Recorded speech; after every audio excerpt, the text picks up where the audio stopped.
ও ভাই হাসরবাসী, শরীরে গাম বের হতে হতে হাঁটু পর্যন্ত, কোমর পর্যন্ত, বুক পর্যন্ত, সিনা পর্যন্ত গেল।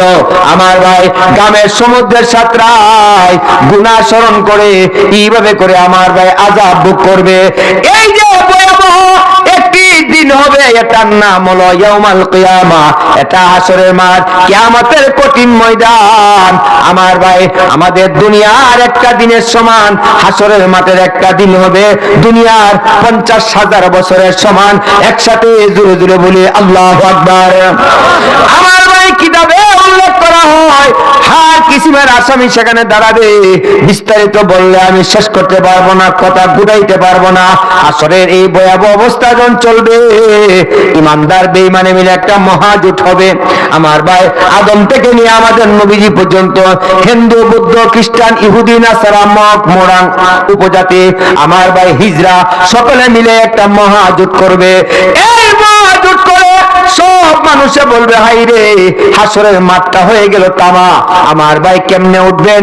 এই শাহপুরের কবরস্থানে মায়ের পেট থেকে ভূমিষ্ঠ হয়েছিলেন উলঙ্গ, আবার কবরে গেলেন উলঙ্গ, কবর থেকে আবার উঠবেন উলঙ্গ।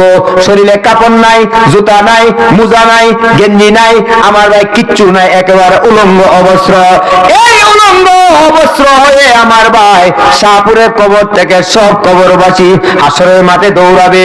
হাসরের মাঠ কায়েম হবে, সূর্য মাতার অর্ধ হাত উপরে আল্লাহ তাআলা এনে দিবে।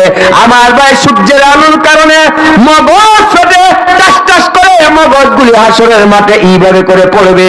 আমার ভাই কান্দে, ইয়া নাফসি ইয়া নাফসি, আল্লাহ আল্লাহ।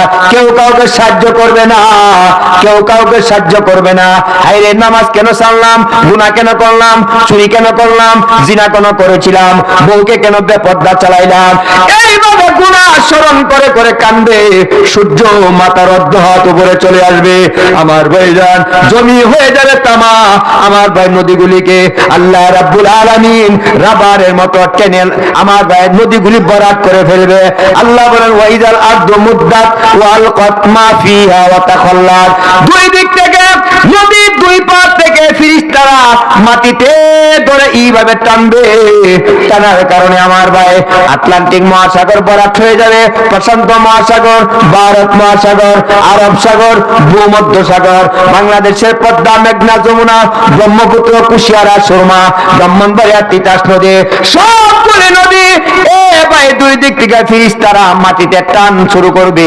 রাবারের মতো জমিন লম্বা হয়ে এইভাবে করে নদী বরাক হয়ে যাবে। আমার ভাইজান বেলুন দিয়া খাটে